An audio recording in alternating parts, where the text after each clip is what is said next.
Hey, James Fathers Rights and Resources, hashtag how I got custody. I want to go over a very important element that I think is huge in any case, in which I did at one point in my case on the second time we went to court when the mother tried to modify and object to me relocating, is doing a diary and keeping track of stuff with a diary. So I want to show this to you. I think I did a video about this before my previous TikTok. Maybe it's on this one, but I want to do it again because people still don't know about diaries. So I'm going to show you how I write a diary in an actual court pleading so it's ready to file. Instead of handwriting a diary in a book, and then I got to go to Kinko's and spend an hour opening the book and opening the page and turning the page and photocopying that and turning the page and photocopying that and then scanning it in to give everybody a copy. I have something that's ready to go. So take a look at this.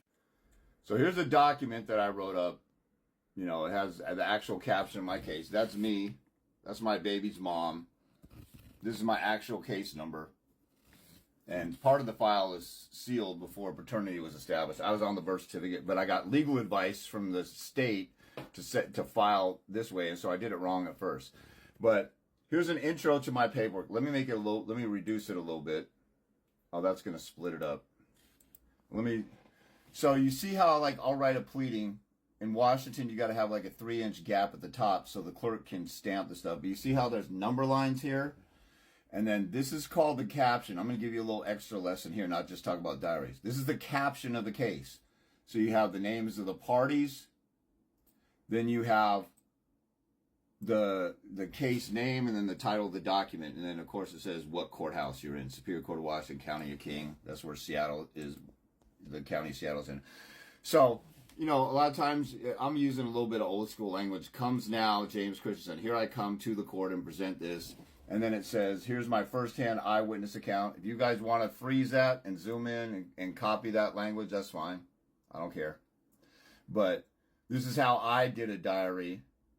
And then when we went to court and I printed out this diary, the mother was overwhelmed with like about 50 or 60 pages of this stuff. So this is how I like to do any court document.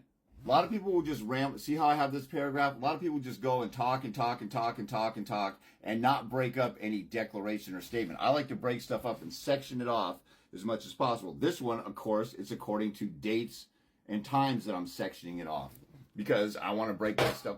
Sorry about that noise. I want to break stuff up so that people can find it. And see, you see that it's broken up there. So this is a court pleading. Oh, there's also the footer here.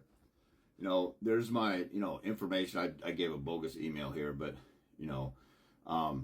so there's a P.O. box for my business and my phone number, name, address, phone number, email.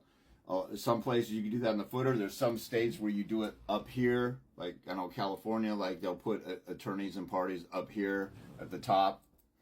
This is the style in Washington, but you can actually Google Microsoft Word template legal pleading, and you will get everything. You'll get the a template with the number lines and the number line over there, and I think you can double click in the footer. Like here, I double click. Watch, I double click. Here's the name of the document. What I have here, I think I have a table or cells. Let's see. So okay, that's a cell, and this is just the regular footer. So I double click in the footer, and then in the footer I created a cell. If you don't know how to do that, you might have to get help or do a tutorial on Word. See, everything you need to know is on YouTube. So let me get into the actual body of this. So I give a day and a date so that I kind of remember. I want to write down everything in case I forget. So I want to be as detailed as possible. So I just did a made up scenario here.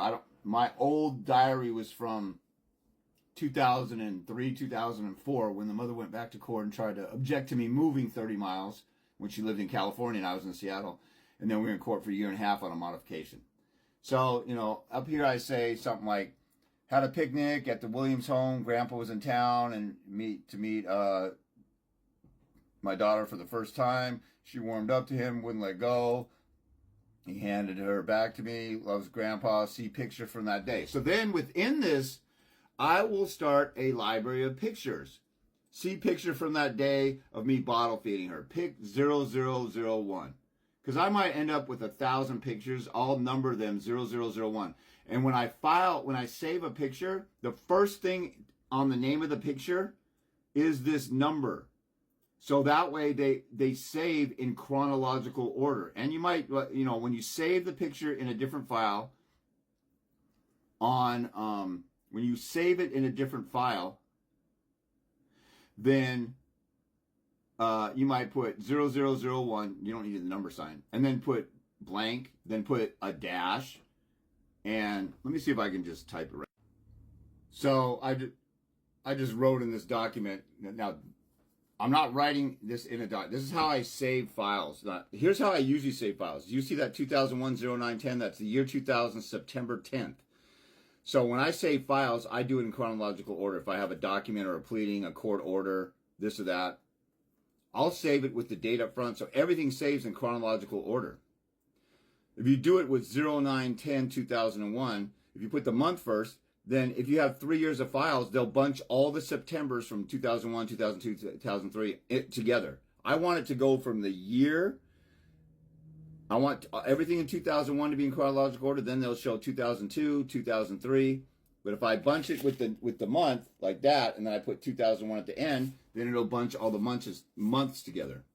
So anyway, so these two lines, just ignore everything else for a second. These two lines, picture 0001, picture 2. And then I have the date. And then I describe a little bit. Pic of bottle feeding with grandpa at Williams Barbecue. Visitation exchange right after a bath. So this is how I would save these files. So now I'm going to delete this. I just wanted to give you an idea. Like when I save a file, I save it in an organized fashion. Some people just save files and they don't label it well. They don't put it in an organized fashion. So when they go and look for the stuff, like let's say you're trying to assemble all these stories and all these things, and you didn't keep a diary, and your pictures are jumbled. By the time you roll around a trial, you are spending hours and hours of sleepless nights trying to assemble stuff together. This, if you just spend one day writing something like this, see, look, it takes 5 minutes to write this, and then I'll go save a picture in a file on my desktop, or on a flash drive or whatever, and I'll start numbering them 0001, 0002, the way that I did it for. Let me bring it back up, and then I'll number them like that. So when I save them in the file, when I read this, I'll go, let me go look at the picture. I can't remember what that looked like. Oh yeah, there's the picture, and I can easily find it. You guys see what I'm saying? I'm organizing this stuff so that when I go and pull it up and read it, then I'll be able to find it easily. So then, of course, here's another date, and I say, I had a visitation exchange at my apartment manager's office. Normal handoff, where I hand her. I placed her on the ground. She's, like maybe she's a year and a half and walking. I backed up so the mom could pick her up. So I'm walking up to the apartment manager's office near the door. I put my daughter down, and then I back away. And then maybe I have a girlfriend of mine take pictures or whatever, and then I wave to, and there's a typo there. I waved to the daughter and saw her catch my eye. The mom was getting in the car on the other side of me and flipped me off. I didn't take a picture. And then let's see. So this one, Monday, September 17th, 2001. I gave her a bath without crying, and maybe that's an eventful. I'm doing something new or different. She splashed and played and enjoyed the beach ball. I had a mini beach ball in the bath. Pic number 2. So I took a picture of it, and there's picture number 2. So now guess what happens when it's time to go to trial, and I got to assemble 100 exhibits and put them in a trial notebook. I'll give you an example of a trial notebook. So here's an example of the spine of a trial notebook. This is volume 3 of 5. I have a trial notebook with 5 volumes, my case number, and then the number of exhibits that this goes through. Let me show you. And then inside the trial notebook, I got a slip 3-ring binder inside. I have this, and see, everything is numbered. And then here's a transcript from a hearing, okay? And then I have other stuff I'm not going to open up because I don't know what all private information is. Well, let me flip it this one. Here's 152. Here's a fax cover sheet of a fax that I sent to the opposing attorney, so that I have a paper trail there. And then after a bunch of stuff at the end, I said I declare an opinion of perjury, and then I sign it that this is a true copy and a written accurate to the best of my knowledge. So here's the point. So the point of this is when I go to trial and I take the stand, I'm going to go through my exhibits on the stand and tell a story behind an exhibit. If I have a diary that talks about everything that happened. I don't have to memorize everything 100%. I got a diary that I'm going to walk through and then pictures associated with it and help me remember everything exactly. So it's almost like a cheat sheet. You're not allowed to read from a script, but if you have a diary, that's a little bit of a